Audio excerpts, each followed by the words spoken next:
이 시간 우리에게 주시는 하나님의 말씀은 사무엘하 말씀이 되겠습니다.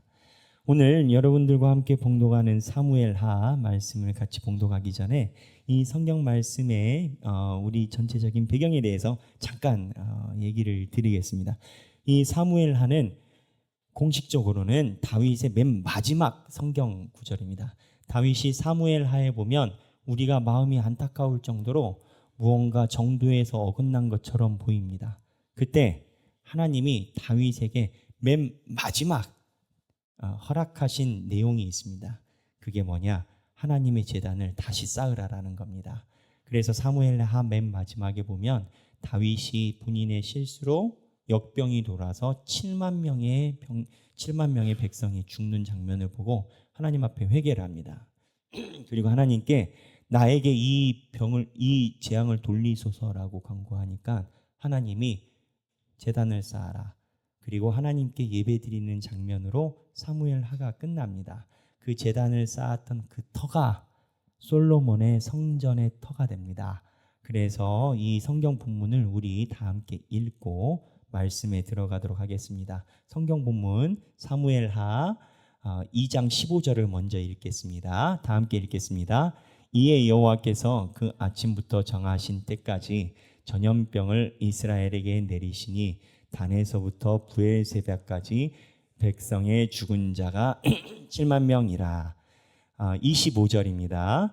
그곳에서 여호와를 위하여 제단을 쌓고 번제와 화목제를 드렸더니 이에 여호와께서 그 땅을 위한 기도를 들으심에 이스라엘에게 내리는 재앙이 그쳤더라.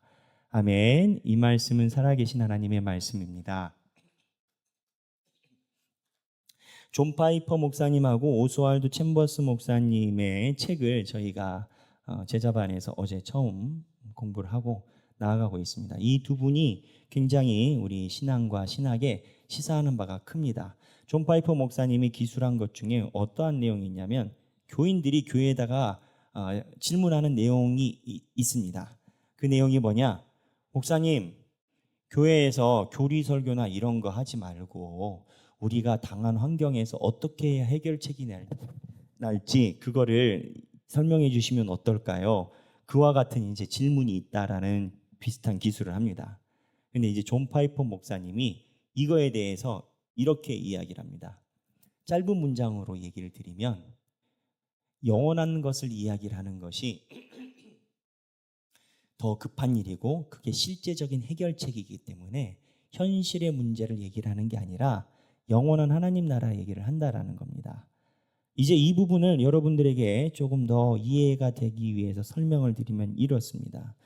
여러분, 사람은요 안 죽습니다. 갑자기 목사님, 사람이 안 죽는다니 무슨 말이나요? 성경에 있는 그대로라면 사람은요 이 세상에서 죽을 때 영원성을 가지고 있습니다. 차이는 뭐냐? 영원한 하나님의 생명에 들어가는 영생에 이르는 자와 영원한 벌에 들어가는 영벌에 이르는 자로 나눠집니다. 그래서 신학적으로도 성경이 말하는 바에 의해서도 예수님이 말한 바에 의해서도 사람은 안 죽어요. 안 죽고 영원히 있어요. 차이는 영생과 영벌의 차이입니다. 그런데 누구는 영생으로 가고 누구는 영벌로 가느냐? 예수 그리스도가 분기점입니다. 그렇다면 교회에서 왜 현실적인 세부적인 문제에 대해서 답을 주는 것 같지 않게 여기느냐? 목사님, 제가 내일 직장에 문제가 있고 내가 무언가 문제가 있습니다. 교회에서는 이런 거를 왜 안 하나요? 점을 보러 가면 무당이 점괘를 보고 얘기를 하는데 현실적인 것에 집중이 없나요? 성경이 이야기하는 바는 이렇습니다. 하나님은 우주를 만드신 분입니다. 천지를 만드신 분이고 지금도 살아계시고 현재도 살아계십니다. 근데 이러한 하나님이 우리 인간에게 무엇을 선물로 허락했냐면 영원한 생명을 허락하셨습니다. 따라서 하나님의 관점에서는 인간이 많이 살아봐야 100살입니다. 지구의 나이는요 45억 년이라고 진화론자들은 얘기를 합니다. 아마 더 됐을 수도 있습니다. 태양계의 나이는요 태양계 넘어서 은하수의 나이와 전 우주의 나이는요 하나님 입장에서 이 땅에서의 100년은 영원한 시간에 비해서는 너무 지나가는 세월이신 겁니다. 또 하나, 하나님이 영원한 생명을, 교회가 영원한 생명에 대해서 지속적으로 하는 얘기가 이 땅에 있는 지나가는 현안의 문제를 어떻게 한다고 해서 그게 해결되는 게 아니라는 겁니다. 우주적 영혼에서 볼 때는, 그리고 우주적 영혼에서 볼 때는 이 땅의 현안의 문제를 해결하는 온전한 방법이 영혼으로 현실을 해결을 봐야 그게 해결이지, 지금 통장의 잔고가 늘어나고 줄고 상황이 어떻게 되고 이렇고 저렇고가 현실이 다룬다 하여 현실이 온전히 해결되지 않는다라는 겁니다. 그래서 교회가 영혼에 대해서 이야기를 하는 것은 현실을 도외시하거나 싫어하거나 또는 비판함이 아니라 결국 현실을 온전히 해결하려면 영혼의 문제로 현실을 이야기를 하는 것이 온전한 치유요 성립이라는 겁니다. 그렇기 때문에 교회는, 교회의 목적과 목사의 소명은 하나님의 영원한 생명에 대해서 여러분들에게 지속적으로 각인시키고 이해되게끔 노력하는 것인 겁니다. 그게 현실을 부인하고 넘어가는 게 아니라 그게 진짜 해결책이라는 겁니다. 그렇다면 제가 방금 영원한 생명에 대해서 이야기를 했습니다. 예수님이 분기점입니다. 예수를 믿은 사람이 영원한 생명에 가고 예수를 믿지 않은 사람이 영원한 벌로 갑니다. 그렇다면 예수를 믿으면 믿는다라는 것에 대한 표징이 뭐가 있을까요? 교회 문을 연다고 다 예수 믿을까요? 교적부에 사인한다고 다 예수를 믿을까요? 이 문제를 가지고 요한복음에 보면 니고데모라는 사람이 옵니다. 니고데모는 이미 교회를 잘 다닌 분이에요. 교회 직급이 높은 분이에요. 행실이 바른 분이에요. 칭찬받는 분이에요. 근데 니고데모가 왔을 때 예수님이 뭐라고 얘기를 하시느냐? 거듭나지 않고는 하나님 나라를 볼 수 없다라고 해요. 예수를 믿는다라는 건 거듭남입니다. 그러면 또 우리의 질문이 가는 겁니다. 그렇다면 거듭남은 무엇을 이야기할까요? 여기서부터가 시작입니다. 내가 거듭나야 예수의 생명을 받는 건데 거듭난다라는 것은 무엇을 이야기를 할까요? 똑같은 논리로 교회 문 많이 연다고 거듭날까요? 아버지 어머니가 5대째 6대째, 우리나라는 제가 4대 할머니 쪽 5대여서 얘기를 하지만 우리나라는 4대 5대 하지 유럽이나 미국 사람들은 얘기 안 해요. 보통 한 20대 뭐 30대 안세 안세 자기네들은. 우리나라의 특이한 현상이, 어쨌든 이 몇 대가 됐던 이것이 나를 하나님의 거듭남으로 들어주느냐 얘기를 하느냐 아니라는 거예요. 예전에는요, 이 거듭남이 뭐냐라고 물어볼 때 무언가 내가 말씀을 알아가고 또는 지혜가 넓어지고 사람들에게 윤리적으로 발전하고 좋은 사람이 되고 칭찬받는 사람이 되고 이게 거듭남의 징표라고 생각을 했어요. 근데 존 파이퍼 목사님하고 오스왈드 챔버스 목사님은 이거에서 더 본질적인 얘기를 합니다. 아주 중요해요. 여러분들의 나중에 하나님 앞에 심판대 앞에서 여러분들 핵심 키워드로 하나님 앞에서 고백할 내용이에요. 거듭남의 핵심은 뭐냐? 예수 그리스도에 얼마만큼 접근을 했느냐예요. 예수 그리스도의 마음에 얼마만큼 다가갔느냐가 거듭남이에요. 그러면 목사님, 예수님 앞에 다가간다라는 게 무엇을 얘기를 할까요? 태양의 비유가 제가 생각이 났습니다. 이게 어떻게 성도분들에게 설명을 할까 하다가 어제 불현듯 하나님이 저에게 주신 마음인데, 여러분, 우리는 태양의 빛이 있기 때문에 이 현실을 살아가고 볼 수가 있습니다. 그렇잖아요. 빛이 없으면 우리는 지금 볼 수가 없어요.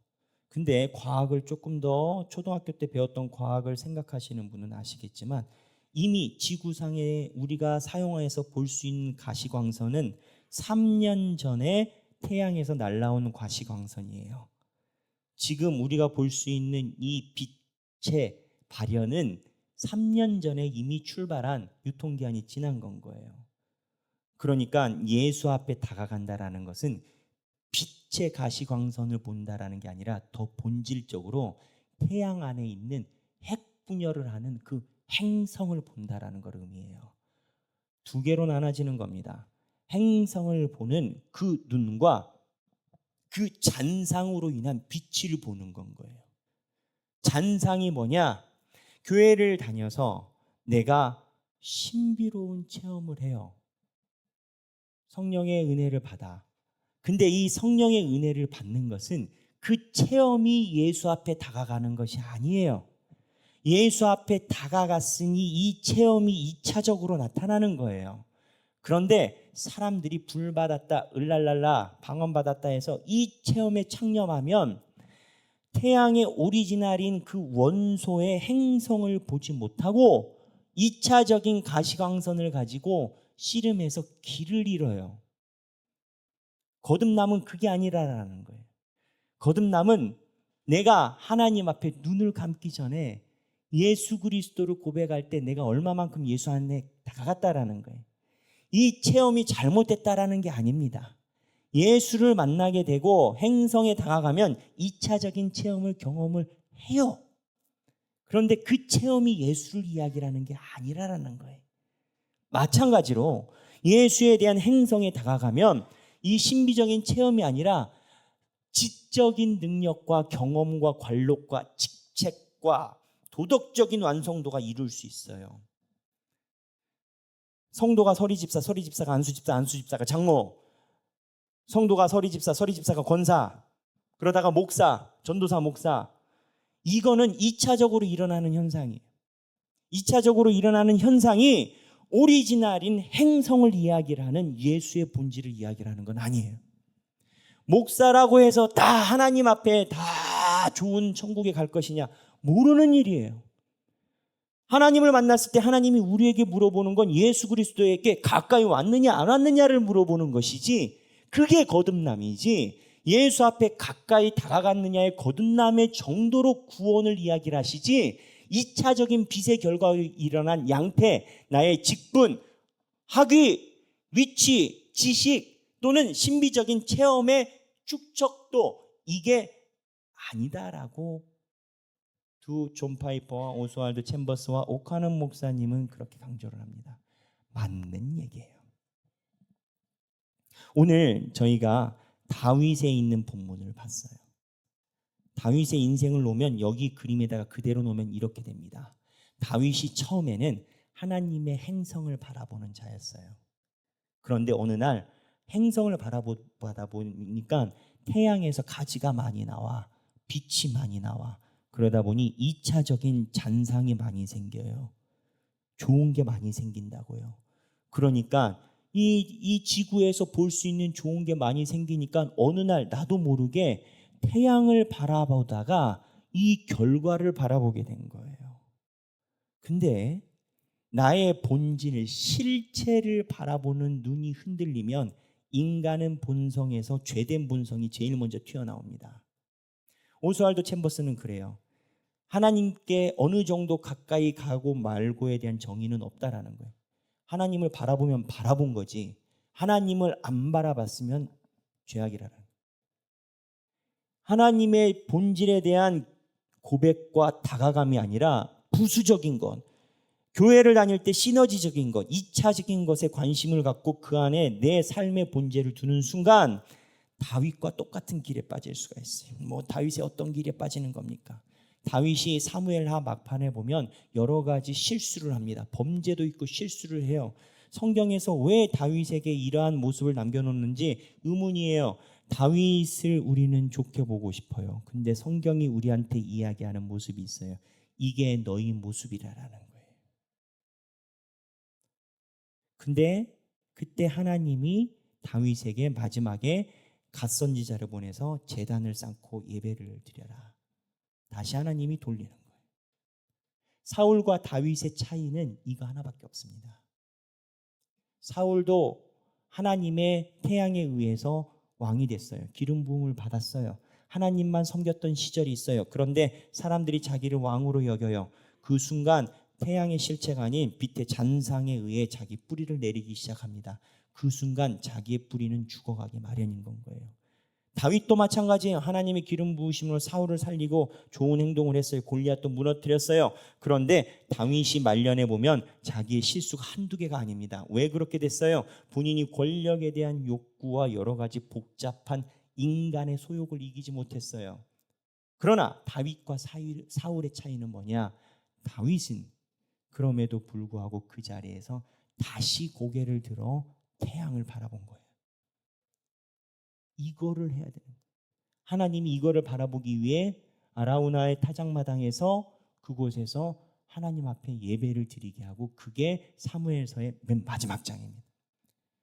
여기서 드린 예배가 지금까지 인류의 모든 예배의 초석이 됩니다. 그 예배 장소에서 솔로몬이 성전을 세우거든요. 그러면 우리가 드는 생각이 있어요. 하나님을 우리가 그렇게 바라볼 때 거듭남이 하나님을 바라보는 측정이에요. 거듭남은 뭐냐면 예수 그리스도께 얼마나 가까이 가느냐라는 거예요. 이렇게 볼 때 하나님 앞에 가까이 간다라는 것은 여정이에요. 단계가 있어요. 우리와 사도 바울의 신앙이 같지는 않을 거 아니에요. 최소 우리와 하나님을 위해서 목숨을 버렸던 선지자들과 신앙이 같지는 않을 거 아니에요. 그러다 보니까 우리의 신앙의 거듭남이라는 것은 하나님 앞에 하나하나 나아가는 여정이 있어요. 근데 이 여정에서 필수적으로 필요한 동반자가 있습니다. 키에르케르고도 이야기를 하고 키에르케르고 말고도 많은 신학과 신학 언저리에 있는 철학자들도 이야기를 하는데, 그게 뭐냐? 고통이에요. 삶의 고통의 환경과 상황이에요. 삶의 고통과 환경의 상황이 우리는 없기를 바랍니다. 그런데 오스왈드 챔버스는 삶의 고통과 환경이 있을 때 하나님이 우리의 삶을 보신다 해요. 무엇을 보시느냐? 이 고통과 환경을 어떻게 해결 보느냐를 보시는 게 아니라 고통과 환경의 상황에서 어떻게 귀결을 시키시느냐를 본다라는 거예요. 무슨 말이냐? 이 고통과 환경의 상황을 당면했을 때, 이 고통과 환경의 상황은 현실에 근거한 환경이에요. 유한하다고요. 인간이 100년 살아가는 동안 그때 잠시 잠깐 있는 상황이라고요.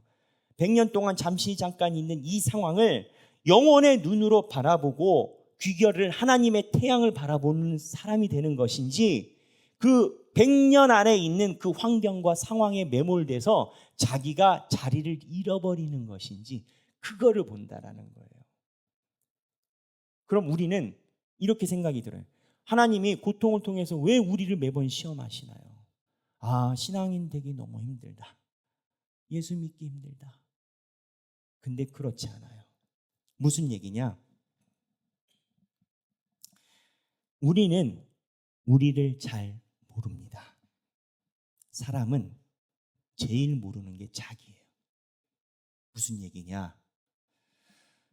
학교, 중학교, 고등학생들이 시험을 봅니다. 시험, 요즘에는 좀 많이 학과 제도가 바뀌었어요. 그래서 예전에는 중학교 1학년 올라가자마자 시험을 딱 치더라고요. 쳤어요. 우리 때는. 그리고 성적표 딱 나오고, 저희 세대만 해도 그랬어요. 수학 선생님, 영어 선생님 오셔가지고, 자, 50점 밑에, 자, 손 대. 이렇게 대걸레로 그냥 팍 해서, 이제 그게 이제 시험의 결과 아니겠어요? 저희 때는 그런 시절이지만 요즘은 그러지 않아요. 근데 이제 시험을 왜 보겠어요? 우리나라 학생들의 절반 이상은요, 시험을 보지 않으면 자기가 상위권이라는 생각을 갖고 있어요. 시험을 보면 시험의 결과로 좌절이 아니라 나를 보는 거예요. 우리가 예수 잘 믿는 줄 알아요. 바람이 불면 내가 믿는 뿌리가 나와요. 시험을 왜 봐야 되느냐? 시험을 봐야 나를 보고, 나를 본 그 자리에서 그 눈높이에 맞춰서 다시 공부를 시작하는 거예요. 그러기 위해서 선생님들이 시험을 주는 거고, 하나님이 우리에게 고통이라는 환경 속에 노출을 시키시는 이유는 우리가 예수 잘 믿는 줄 안다니까요, 여러분. 세상에서 교회에서 서운하고 속상하다 하는 사람들 중에서 본인이 내가 신앙이 없는 사람이다 라고 생각하는 사람 한 명도 없어요. 내가 이런 사람인데 그러기에는 좀 그렇지. 내가 서운하면 다 서운한 거 아닌가 이렇게 되는 거예요. 하나님이 우리에게 시험과 환경에 노출시키시는 것은 어쩌면 하나님의 선물인 거예요. 무슨 선물이냐? 내가 나를 제대로 볼 수 있게 해주시는. 내가 나를 왜 제대로 보는 것이 중요한 줄 알아요? 거기서부터 다시 시작해야 되니까. 어려움이 오고 힘든 일이 있으면 제일 먼저 손절하는 게 교회예요. 어렵고 힘든 일이 있고 재정적으로 어렵고 답답한 일이 있고 육체적으로 힘들고 하면 제일 먼저 끊는 게 교회예요. 그런데 그 현상을 자기가 나타내기 전에는 자기가 교회에서 신앙이 대단한 줄 안다니까요. 마음속에 그게 있어요. 내가 교회를 가서 문을 열면 교회 예배만 드리고 집에 간다 하더라도 내 마음속에 이 정도면 괜찮지 않나라가 사람이 있기 마련이에요. 누구나 다 자기에 대해서 타당화와 합리화가 겸하게 돼 있고 결국 시험을 쳐봐야 자기가 전교 1등이 아닌 줄 알아요. 자기가 전교 1등이 아닌 것을 알아야 거기서부터 다시 시작을 해요. 그럼 목사님 왜 자꾸 다시 시작을 해야 되나요? 거듭나려고. 예수 그리스도가 얘기를 하셨어요. 거듭나지 않고는 하나님 나라를 볼 수가 없다고. 인간은 안 죽어요. 영원한 생명으로 가든 영원한 벌을 가든 둘 중에 하나예요. 제가 장담합니다. 여러분 별세하셔도 살아나요. 영원한 생명으로 가든 영원한 벌로 가든 성경이 그걸 이야기를 하고 예수 그리스도가 이야기한 부자 나사로의 이야기를 포함하여 예수님 입에서도 그러한 견지를 얘기를 많이 했어요. 웨스터민스터 본문에도 우리 대한예수교 장로회 총회 헌법에도 이 내용이 그대로 나와 있어요. 문제는 뭐냐? 예수 분기점인데 거듭나야 예수를 믿어서 그 분기점이 가는데 거듭남이 뭐냐? 예수를 가까이 다가가는 거예요. 어제 다르고 오늘 다르고 오늘 다르고 내일 달라야 되는 거예요. 문제는 뭐냐면 이 시험을 통해서 사람들이 거듭나고 가다가 사람들의 주변적인 영향으로 인해서 내가 예상하지 못했던 하나님의 영광의 빛을 쐬게 돼요. 칭찬받는다고요. 내가 된 것 같다고요. 근데 이 순간 아까 다윗처럼 실체인 예수 그리스도를 바라보는 것이 멈춰서요. 그리고 내 눈에 보이는 빛에 안주합니다. 그러면 하나님의 여정 중에서 뒤로 돌아가는 겁니다. 하나님이 여러분들을 만났을 때 교회를 얼마나 다니고 오래 다니고 교회 봉헌을 얼마나 했고 중요한 요소지만 이러한 것으로 1차적으로 하나님이 접근하지 않으세요. 네가 예수 그리스도가 마음에 얼마만큼 있었냐를 가지고 얘기해요. 모든 신학자와 세계적인 목사님들 동일하게 얘기를 합니다. 오스왈드 챔버스와 존 파이퍼도 얘기를 합니다. 거듭남은 훈련이 필요합니다. 왜? 고통이 다가왔을 때 그거를 바라봐야 되니까. 그러면 여러분 이 거듭남이 다가갈 때 어떻게 거듭남을 견딜까요? 왜냐? 우리는 그 환경이 다가오면 다 넘어지게 마련이에요. 이 문제를 니고데모가 질문을 했어요. 그랬더니 예수님이 니고데모의 질문에 뭐라고 답을 하셨냐?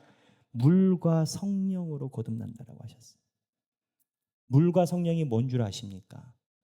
물 많이 마시고 그러면 되는 거 아니에요. 이 거듭남의 기점, 구속사의 입점에서 얘기하는 물과 성령은, 물은 요한복음에 그대로 나온 게 예수 그리스도가 생수의 근원이에요. 예수님이 우리에게 영원한 생명의 생수를 주세요. 그게 뭐예요? 예수님의 말씀이에요. 말씀이 뭐예요? 성경이에요. 성경에 대해서 우리 한번 생각을 해봐야 돼요. 성경은 하얀 게 종이고 검은 게 글씨인 게 아닙니다. 성경은 지금까지 이야기를 했던 영원의 견지에서 보면 영원한 세계의 신비한 내용을 우리의 언어로 담아준 겁니다. 지금 우리가 글자라고 보는지 모르겠지만 이 성경은 뿌리 인간의 사고 철학이 아닌 하나님의 지혜에서 우리에게 길을 알려주고자 내려준 게 성경인 건 거예요. 이 성경 말씀에 대한 근원이 예수 그리스도. 예수의 생수의 강이 말씀을 통해서 와요. 물과 성경, 그게 물이에요. 그러면 성령은 뭐냐? 말씀을 듣는다고 다 이해하는 게 아닙니다, 여러분. 똑같은 말씀을 들어도 어먼 소리 하는 깽뚱한 도땡이라는 분도 있어요. 로마서 쓰고 뭐 쓰고 했는데 제가 다 읽어봤거든요. 야, 어떻게 해석이 이렇게 가나. 그것도 기적이에요. 집안이 다 예수 믿고 목사님 형제고. 그런데 저는 그분을 볼 때마다 하나님이 선택한 자와 선택하지 않은 자가 있구나를 느껴요. 집안이 다 예수를 믿고 형제들이 목사고 집안이 연땡 학교에 대해 공로자 집안이고 해도 안 믿어요.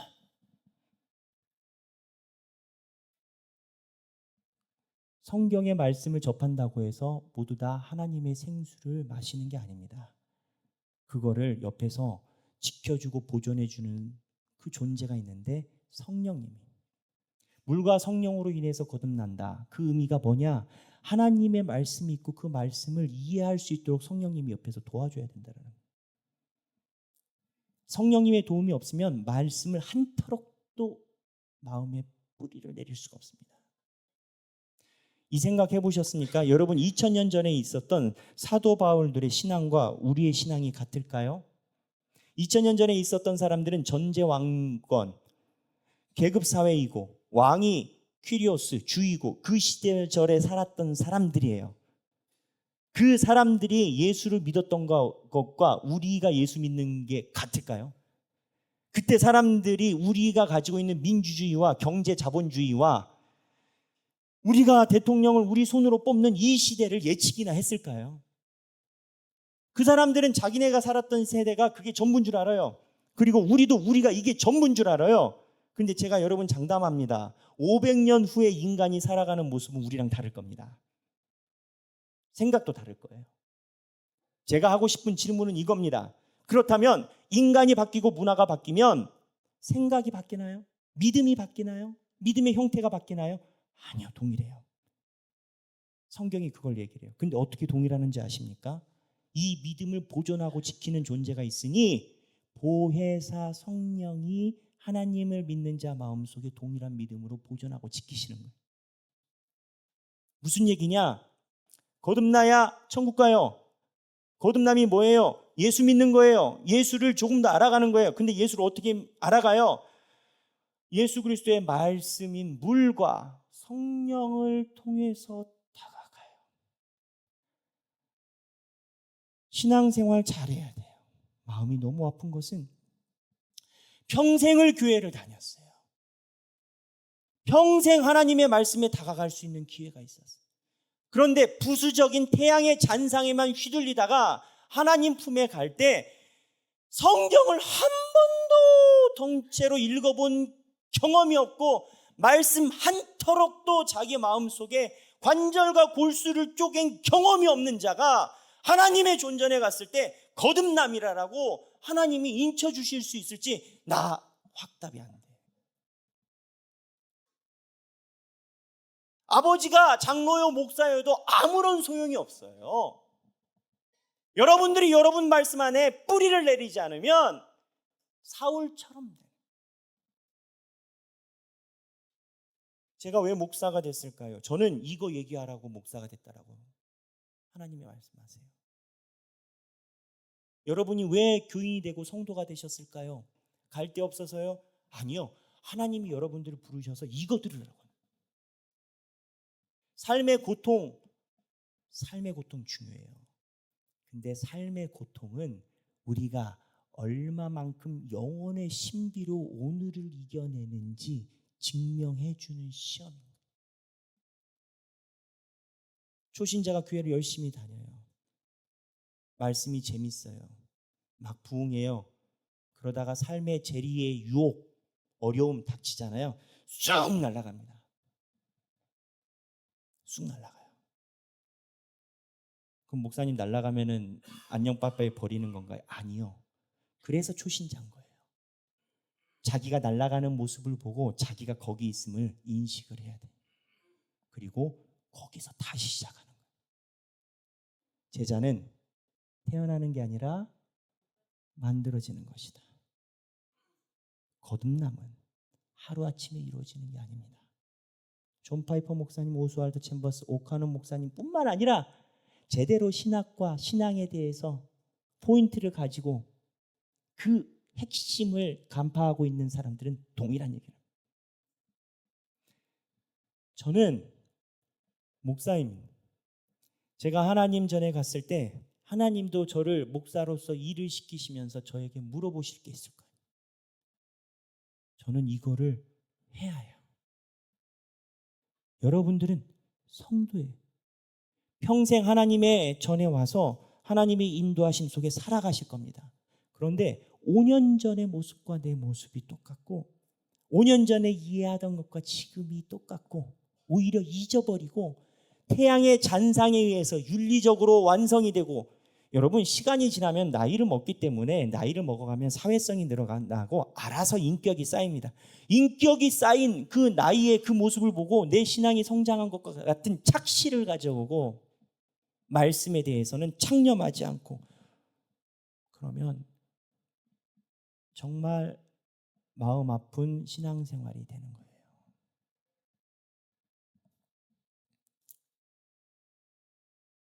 사랑하는 성도 여러분, 하나님께서 우리들에게 말씀하시는 것은 아주 간단해요. 예수 앞에 가까이 와야 너희들이 영원한 생명 안에 산다라는 거예요. 그 방법과 테크닉과 과정도 이미 다 알려주셨어요. 우리 성도들을 보면 언제나 삶의 질고가 있습니다. 재정적인 문제, 가정적인 어려움, 여러 가지. 기도가 뭔 줄 아세요? 하나님 앞에 기도하는 그 순간 나는 하나님의 영원한 그 선제의 능력으로 오늘 현실을 걸어가는 겁니다. 하나님은 결과를 요구하시는 게 아니에요. 문제 상황 속에서 나의 자세를 보세요. 그러면 여러분, 저는 이 뒷부분을 거의 얘기 안 하는 목사이긴 하지만 하나님을 부여잡고 길을 걸어보면 분명한 걸 알 수가 있어요. 내가 예상치도 못하는 방향으로 하나님이 선한 길로 인도를 하세요. 왜? 살아계시니까. 살아계시니까.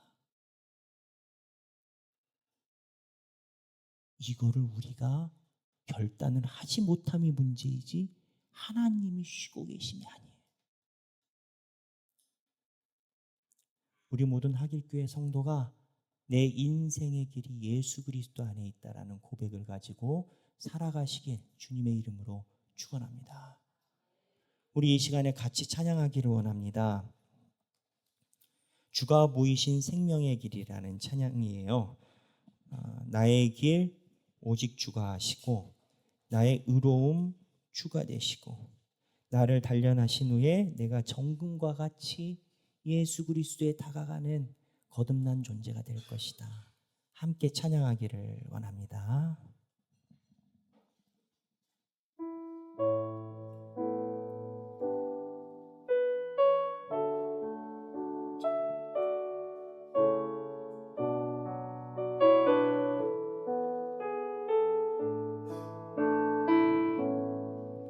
주가 보이신 생명의 길 나 주님과 함께 상황만 들이며 주님 앞에 나가리 나의 의로움이 되신 주 그 이름 예수 나의 길이 되신 이 이름 예수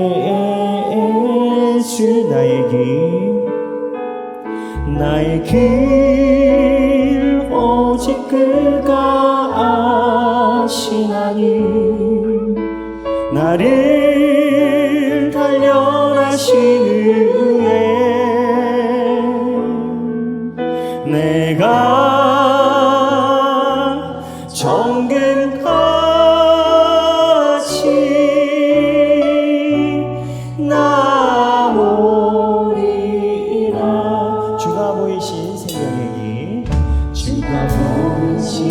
생명의 길나 주님과 함께 상한 마음을 들이며 주님 앞에 나가리. 나의 의로움이 되신 주 그 이름 예수, 나의 길이 되신 이 이름 예수.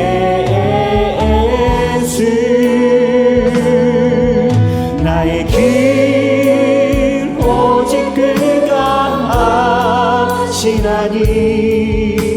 나를 단련하신 후에 내가 정금같이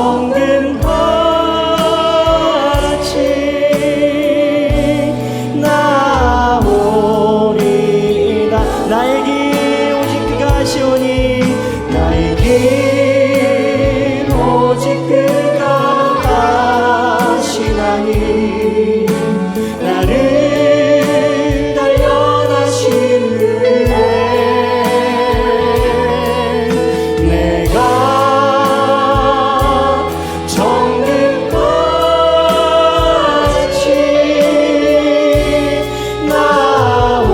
나오리라. 우리 다시 한번 주가 보이신 생명의 길 나 주님과 함께 상한 마음을 들이며 주님 앞에 나가리. 나의 의로움이 되신 주 그 이름 예수, 나의 길이 되신 이름 예수.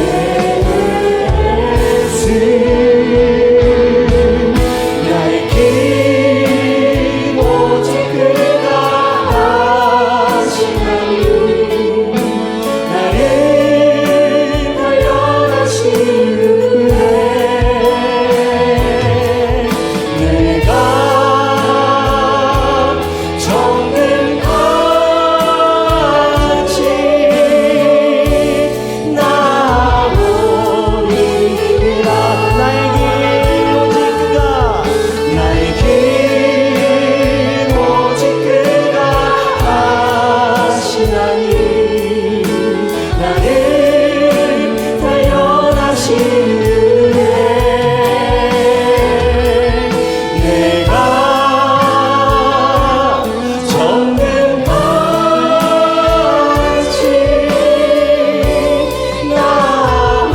나오리라.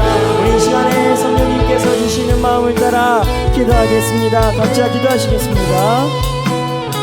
하나님 아버지여, 우리가 주님의 말씀과 진리에 창념하여 아버지 앞에 나아가게 하여 주옵소서. 하나님 아버지, 주여, 주님께서 인도하시는 그 성령의 길에 우리가 설 수 있게 하심에 감사합니다. 하나님 아버지, 주님, 우리가 그 길 앞에 나아가길 원합니다. 하나님께서 주시는 영원한 생명과 거듭남의 신비의 그 존재 안에 우리를 부르셨고 우리가 주 앞에 나아가게 하시니 주님, 우리가 그 안에 나아가는 삶이 되길 원합니다. 아버지여, 우리의 삶을 인도하시고 역사하여 주옵소서. 하나님, 유한한 현실의 상황이 나를 엄습하지 못하게 하여 주시옵소서. 그 현실의 상황이 나를 무너뜨리고 나를 망가뜨리는 상황이 되지 않게 하여 주옵소서. 나를 붙들어 주사 아버지여, 주님께서 인도하시고 역사하시고 채워주시고 우리의 삶에 붙들어 주옵소서. 아버지, 우리의 삶에 인도하심과 만져주심이 주여 정령 있을지언데 아버지, 우리가 그 안에서 온전히 바라보며 주님을 바라보며 나아가는 우리의 삶이 되게 하여 주옵소서. 주님, 역사하여 주시고 함께하여 주옵소서.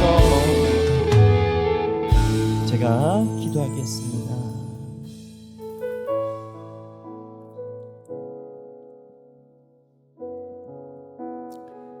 하나님 아버지, 유한한 현실 상황 속에서 엄습해옴이 뿌리가 이미 뽑혀있는 지나가는 한낱 안개일 뿐이라는 것을 아는 지혜를 우리가 갖게 하여 주옵소서. 하나님, 현실을 무시함도 아니요, 현실을 과대평가함도 아닙니다. 하나님이 주신 영원한 생명에 비하면 이 땅에서의 우리의 삶이 아무런 힘이 없음을 아는 지혜를 우리에게 허락하여 주옵소서. 그리하여 유한한 생명을 가지고 있고 육체를 입고 살아가는 우리의 삶이 비록 시간에 의해서 노쇠하고 죽음을 향해 달려간다라는 비판이 있는 것 같은 우리의 삶이지만, 그 안에서 살아 역사하시고 우리를 움직이는 동력은 하나님의 영원한 생명이요 주님의 길이 되게 하여 주옵소서. 하나님, 내가 시험에 당했을 때 또는 시험이 해결됐을 때 어느 쪽에 슬퍼하고 어느 쪽에 기뻐합니까? 내가 신앙을 가진 자라고 얘기를 하지만 경제적으로 어려울 때, 경제가 해결될 때 기뻐하는 내 모습, 그 환경을 통해서 하나님 말씀에 의해 다가감으로 기뻐함이 아니라, 때로는 내가 힘들어하는 것이 말씀과 지혜를 얻지 못해서 힘들어함이 아니라 현실적인 문제에 함몰하고 침몰하는 내 모습을 볼 수 있는 지혜를 허락하여 주옵소서. 주여, 우리가 그 자리에서 다시 일어나 주 앞에 거듭나게 하여 주옵소서. 살아계신 하나님, 진정 살아계신 하나님, 살아 역사하시는 예수 그리스도 보혜사 성령님, 주님의 견인 인도하시고 우리를 감싸심이 우리가 이 세상을 떠나는 그날까지 멈추지 마시고 끝까지 인도하여 주옵소서. 이제는 우리 주 예수 그리스도의 은혜와 하나님 아버지의 극진하신 사랑과 성령님의 감동과 교통하심이 하나님의 영원한 생명으로 오늘을 살아가기 원하는 사랑하는 모든 주님의 백성들 머리 위에 지금으로부터 영원토록 함께 계시길 성부와 성자와 성령의 이름으로 간절히 축원하옵나이다. 아멘.